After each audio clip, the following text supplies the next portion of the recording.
Nongeye kubaha ikaze bakunzi ba Authentic Christendom TV. Ni ukuvuga ngo ubwami bwa Kristo butarimo itekinika ry'abanyepolitiki n'itekinika ry'amadini. Nicyo iyi cano bivuga. Ubwami bwa Kristo butarimo itekinika ry'abanyepolitiki n'itekinika ry'amadini. Babyumva gutyo, mujye muza tuganire ijambo ry'Imana ryimbitse. Ijambo ry'Imana ryimbitse mu by'umwuka no mu buryo akademika. Ni jyewe rero Dr. Semforie bakiriho, ndi hano i Texas, uyu munsi tariki ya mbere z'ukwa gatandatu 2024.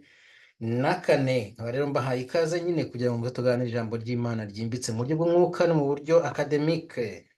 Hagati aho rero reka mbasangize umugani w'Abatanzaniya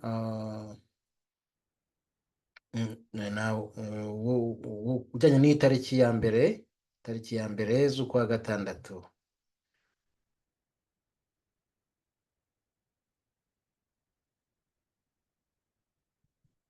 Nguyu mugani uravuga ngo a chameleon may change its colors but never its behavior. Tanzanian proverb, June 1st. Iyi ni agatabo gato kakozwe n'umuntu washyizeho imigani ya Kinyafurika. Ku munsi rero nyine niwo mugani yashyizemo ko uruvu ruhindura amabara yarwo, rushobora kuyahindura ariko ntiruhindura imyitwarire cyangwa imico yarwo. Hamwe n'ibyo reka noneho nanabasangize indirimbo nza gukoresha uyu munsi, indirimbo nayo ijyanye no guhinduka, indirimbo y'Abaprotestanti nimero 156 mu zo gushimisha Imana. Reka nze nayo nyibasangize.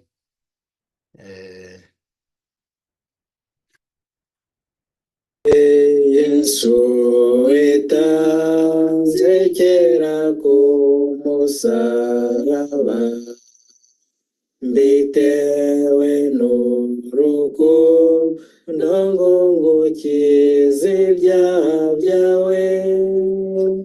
Mugenzi narakwitangiye, wanyituye iki wowe? Mugenzi narakwitangiye, wanyituye iki wowe?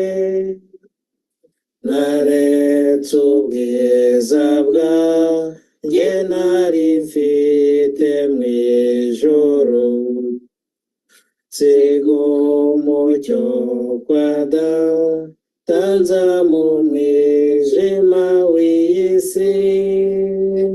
Naretse byose nkurengera, waretse iki ku bwanjye? Naretse byose nkurengera, waretse iki ku bwanjye? Banyeshoroforo b'ibiruta uko byavugwa, navoshejwe amaraso ngo utazapfa nabi nawe. Nakwihanganiye ibyo byose, wanyihanganiye iki? Nakwihanganiye ibyo byose, wanyihanganiye iki?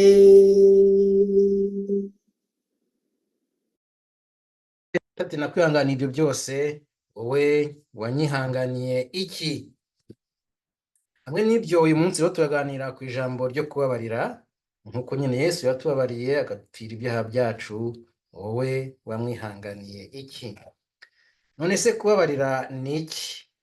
Ibi nakoze ubushakashatsi, nasomye ibitabo birenga 3. So ibyo navanye muri rero nagerageje gukora inshamake. Dore rero icyo kubabarira bivuga. Kubabarira ni iki? Icya mbere ni ukugira ubushake bwo kubabarira uwakugiriye nabi utitaye ku buremere bw'ikibi yagukoreye.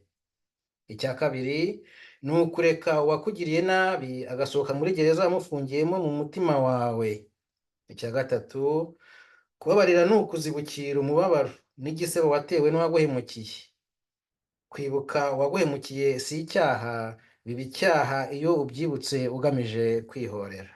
Icya kane, kubabarira ni ugushyira umubabaro watewe n'uwaguhemukiye mu maboko y'Imana, ukirinda kwihorera kuko guhora ari ukw'Imana. Ibyo wabisoma mu Gutegeka kwa kabiri cyangwa se Deuteronomy ibice 32 umurongo 35, cyangwa se ukabisoma mu Baroma ibice 12 umurongo wa 19. Iyo guhora ubihariye Imana bifungurira umuyoboro w'ubuntu, amahoro n'imigisha by'Imana bigasendera mu mutima wawe. Icya gatanu, kubabarira ni ukwirinda kwihorera kandi ufite ubushobozi bwo kubikora. Icya gatandatu, kubabarira niyo mpano ikomeye yo guha uwakugiriye nabi, kuko biguhesha gukundwa n'Imana. Icya karindwi, kubabarira si ubugwari, ahubwo ni ikimenyetso cy'imbaraga ziranga umukristo wakuze mu mwuka, spiritual maturity. Umukristo nk'uwo ntakoreshwa icyaha n'uburakari. Ibyo wabisoma mu Abefeso ibice 4 umurongo wa 26. Icya munani, abatsiratsije mu kutababarira, amasengesho no kuramya byabo Imana ibyima amatwi. Ibyo wabisanga muri Mosi ibice 5 umurongo wa 21 kugeza 23. None se kutababarira byo ni iki? Kutababarira ni ukwivumburana inzika ku waguhemukiye ku buryo udashobora kumubabarira. Iyi niyo ntwaro Satani akoresha mu kugira umucakara no gusenya umuntu utababarira. Uyu ni umuntu wahagamye mu nzigo cyangwa se amateka y'ibyahise. Umuntu nk'uyu ntaba agifatwa nk'uwarenganye, ahubwo afatwa nk'uwafashwe bugwate na dayimoni yo kutababarira. Waba warafashwe na dayimoni yo kutababarira, uyu munsi ugeze amahirwe y'uko wumva icyo Imana igushakaho. Icya kabiri, uwahagamye mu kutababarira bimugiraho ingaruka kurusha uwamuhemukiye, kuko kutababarira ari umuyoboro Satani akoresha mu kwiba abatababarira imigisha, nuko yiba abantu batababarira abiba imigisha, amahoro n'iterambere biva ku Mana. Icya gatatu, kutababarira ni ugutandukana n'inshuti ndetse bikajya no ku bashakanye. Abashakanye bashobora kwihanganira ubukene n'ibindi bigeragezo byinshi biba mu ngo, ariko iyo umugabo n'umugore wakwa imbabazi yanze kuzitanga, burya si we uba wanze, ahubwo ni Satani uba washinze ibirindiro mu mutima we, mpaka habayeho divorce. Niba waranze kubabarira uwo mwashakanye, menya ko Satani yashinze ibirindiro mu mutima wawe. Icya kane, uwafashwe bugwate na dayimoni yo kutababarira aba ameze nk'uri muri gereza. Iyo dayimoni ifungurira andi madayimoni nk'umujinya n'urwango bikaza cyane, bikazibiranya ubushake bwo kubabarira. Icya gatanu, iyo kutababarira bigeze ku rwego rwo kutisubiraho, bigereranywa n'uburwayi bwa kanseri yageze kuri faze ya 4 kuko ntibigikize. Niyo mpamvu bigereranywa n'uwafashwe na dayimoni zikaze. Icya gatandatu, kutababarira bigereranywa no kunywa uburozi wibwira ko buzica uwo wanze kubabarira. Ese impamvu nyamukuru yo kutababarira ni iyihe? Impamvu nyamukuru wayisanga mu Baroma ibice 8 umurongo wa 7 kugeza wa 8, handitsemo ko nyine biterwa na kamere yawe niyo ituma utababarira. Igipimo mvugo cy'abatababarira cyaba ari ikihe? Hari ibipimo 3 nashoboye kwegeranya. Icya mbere, abatababarira kibaranga ni uko bahatira ababahemukiye gusaba imbabazi kandi bo badashobora kuzitanga kubo bahemukiye. Icya kabiri, excuse me, abatababarira ikibaranga bahorana umurava wo kwihorera. Icya gatatu, abatababarira ikibaranga babuzwa amahoro no kumva izina ry'umuntu banze kubabarira avuzwe neza n'abandi, bagahita batangira kumusebya. Niba ibi bikubaho, ufite dayimoni yo kutababarira. Clean up. Vidura umutima wawe uruhuke. Ingaruka zo kutababarira ku buzima bwa roho zacu mu buryo spirituel. Icya mbere, kutababarira bisenya ubusabane n'Imana kandi bigacumbagiza amasengesho. Kuvugana n'Imana ntibiba bigishobotse iyo utababarira. Kutababarira, icyo ni icya kabiri, bituvanaho protection cyangwa se uburinzi bw'Imana, bigaha icyuho abadayimoni ku buzima bwacu. Icya gatatu, kutababarira biduhanganisha n'Imana, bikadukururira uburakari bw'Imana. Ibyo babisoma muri Matayo ibice 18 umurongo wa 21 kugeza 35. Kandi aha niho tuza kuganira, niho inyigisho yacu y'uyu munsi ishingiye ku kino gice cya 18 umurongo wa igice hano muri Matayo ibice 18 umurongo wa 21 kugeza 35. Turaza kuhasoma mu kanya. Igihe Yesu yigishaga intumwa gusenga muri Matayo 6 Matayo 6 umurongo wa 12 ngo utubabarire ibyaha byacu nk'uko natwe tubabarira ababiducumuyeho, byumvikana neza ko kubabarira bibanziriza kubabarirwa. Kubabarirwa n'Imana bibanzirizwa no kubabarira abaduhemukiye. Can you forgive today? Uyu munsi wababarira runaka? Reka noneho tujye ku nyigisho y'umunsi, ayo navuze kuri muri Matayo ibice 18 umurongo wa 21 kugeza 35. Ni amagambo maremare ariko turayasoma, ntago ndi buyasobanure cyane. Umutwe w'amagambo aravuga ngo umugani w'umugaragu wanze kubabarira mugenzi we. Reka dusome.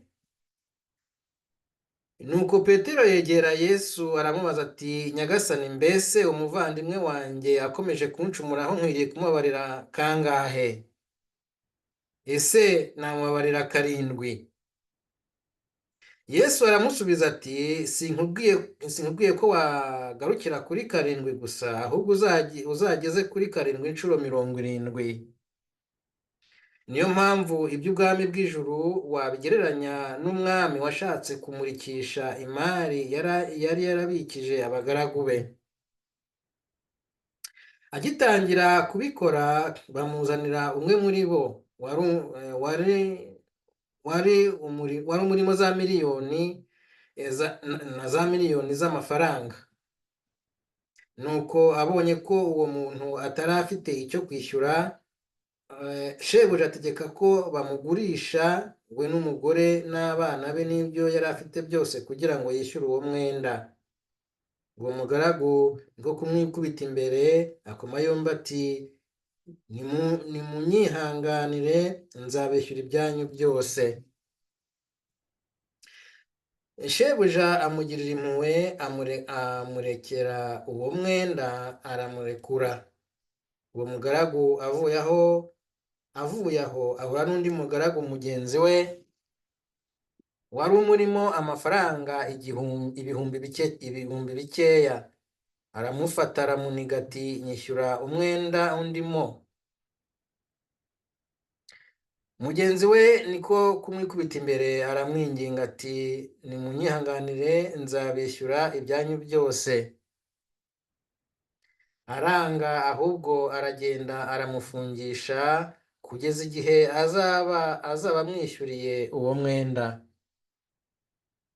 Abagaragu bagenzi be babonye ibibaye barababara cyane, bajya gutekerereza shebuja uko byagenze kose. Nuko shebuja atumira uwo mugaragu aramubwira ati, yewe mugaragu gito, nakurekeye umwenda wawe kuko wanyinginze. None se ntiwari ukwiriye kugirira mugenzi wawe impuhwe nk'uko nazikugiriye? Shebuja ararakara amwegurira abo kumwica urubozo kugeza igihe azaba amaze kwishyura umwenda arimo. Yesu yungamo ati, nguko uko data uri mu ijuru azagirira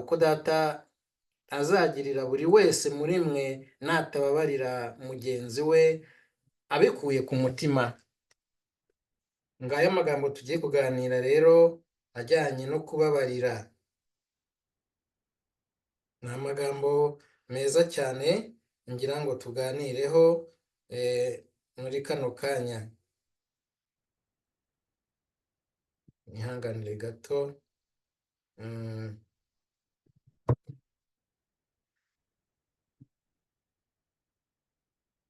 Ngayo amagambo dusomye nyine, amagambo dusomye ajyanye no kubabarira. Nkuko nabitangiye mbibabwira ko aricyo tugiye kuganiraho, rero reka dukomeze.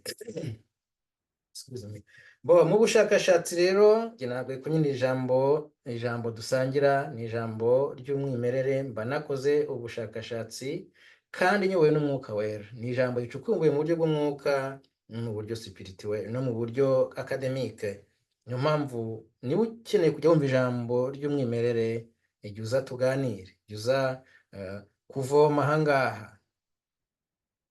Nuko rero ubushakashatsi nyine bugaragaza ko mu muco w'Abayahudi ba kera umunyamakosa yashoboraga kubabarirwa 3.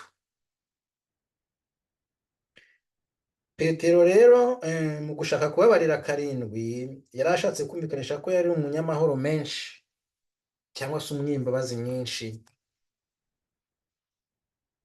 Ariko Yesu yamubwiye ko kubabarira 7 nabyo bitari bihagije, ko yagombaga gukuba 7 inshuro 70 bikaba 490. Aha Yesu yashakaga kuvuga ko kubabarira bitagira igipimo. Kubabarira ni ibya buri munsi ku mukristo w'ukuri. Nta mpamvu yo kubara inshuro bababariye. Nyuma yo kumvikanisha ko kubabarira ari ngombwa, Yesu yabisobanuye neza akoresheje inkuru. Murabizi ko Yesu yazi gutera inkuru cyane. Nuko ahita agereranya ubwami bw'ijuru n'umwami wo mu isi wari ufite abagaragu. Umugaragu umwe yari afite ideni cyangwa se umwenda w'umwami 10,000 by'italanto. Umunyateolojiya w'umwirabura w'umunyamerika witwa Tony Evans utuye hano i Dallas agereranya 10,000 by'italanto na miliyoni y'amadolari y'ubu. Bishatse kuvuga ko uyu mugaragu yari afite umwenda atashoboraga kwishyura. Yari afite ideni atashoboraga kwishyura shebuja. Byatumye umwami ategeka ko uwo mugaragu, umugore we, abana be ndetse n'imitungo ye byose bitezwa cyamunara kugira ngo bishyure uwo mwenda. Maze umugaragu atakambira umwami, nuko umwami aramubabarira. Ibuka kubabarira uyu munsi mwene data. Igitangaje muri iyi nkuru, wa mugaragu akimara kubabarirwa n'umwami yahuye n'umugaragu mugenzi we umurimo udufaranga duke, ahita amuta ku munigo atangira kumwishyuza. Donc yamwishyuzaga ari nako amunigagura. Yaramutakambiye ngo amubabarire ajye kuyashaka azamwishyure, aranga, ahubwo ahita amujyana kumufungisha imageragere. Abandi bagaragu babyumvise birababaza cyane, bajya kubibwira umwami, bituma amutumaho igitaraganya amubaza icyatumye atababarira mugenzi we nk'uko nawe yamubabariye. Nuko shebuja ararakara ategeka abasirikare kwica urubozo uwo mugaragu mpaka arangije kwishyura italanto 10,000 cyangwa miliyoni y'amanyamerika. Ya ndirimbo twaririmbye naho ihuriye n'ubu butumwa. Nakwihanganiye ibyo byose, wanyihanganiye iki? Uyu mwami yabazaga umugaragu we, ko nakubabariye miliyoni y'amadolari, ni tutababarira $100, umuntu kurimo $100. Hari abantu bavuga ko Yesu ntibamwiyumvamo, biyumvamo indi myemerere, ariko Yesu aragusaba kubabarira. Ariko naho utakumva inyigisho za Yesu, wumve ya ndirimbo ya Byumva uhore ivuga iti mbibarize ko bitagombera amashuri, ntibinasaba amafaranga, ibintu nk'ibyo. Ntibinahemukire ubigize. Mwebwe kubabarira bibananiza iki? Niba udashaka kumva inyigisho za gikristo, umva basi inyigisho ya Byumva uhore kuri iyi ngingo. Kubabarira bibananiza iki? Ko bidasaba amafaranga, ntibisaba amashuri, ntibinagayishe ubigize. Kuki kubabarira bibananira?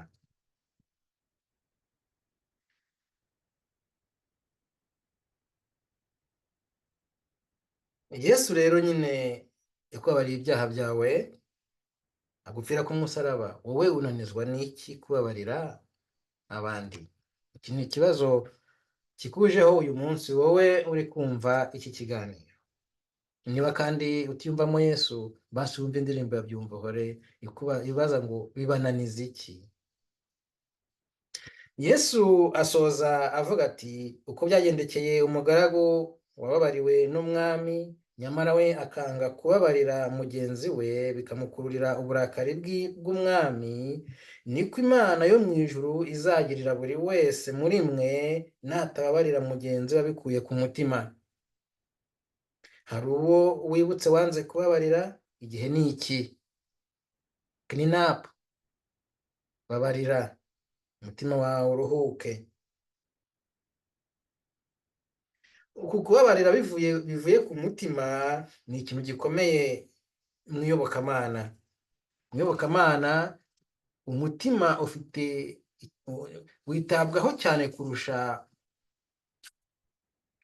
ubwonko, ariko yenda navuga nuko umutima ni wo ukoreshwa cyane mu iyobokamana. Dore impamvu rero nyine ari ngombwa mu iyobokamana.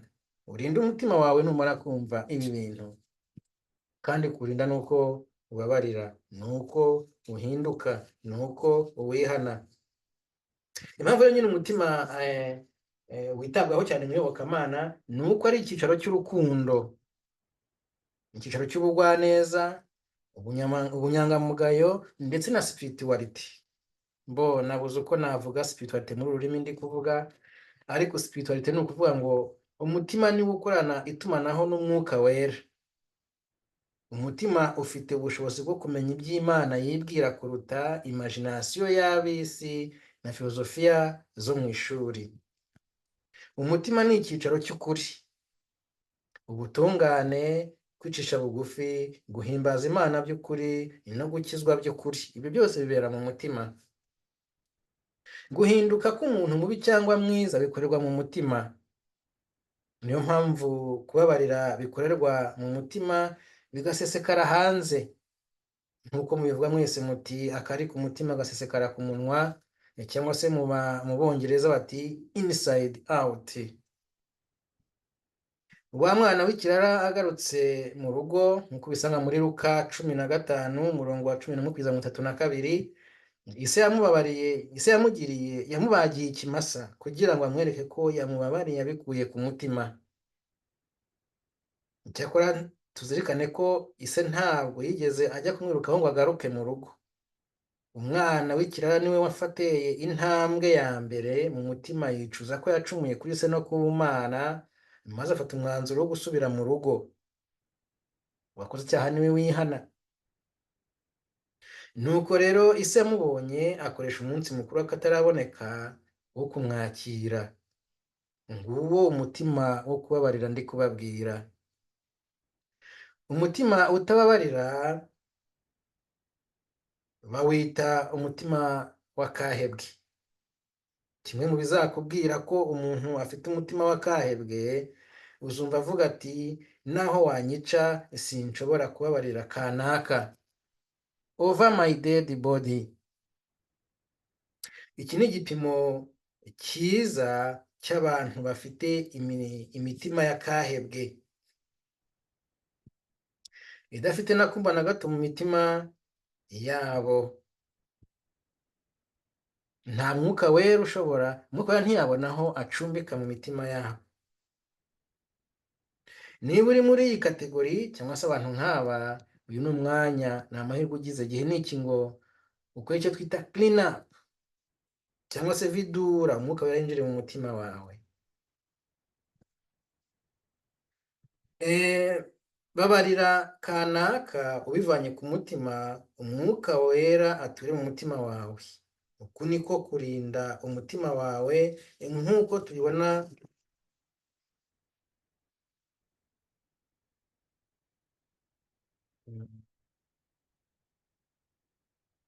nk'uko tubibona nyine mu migani ibice bine y'umurongo wa 23.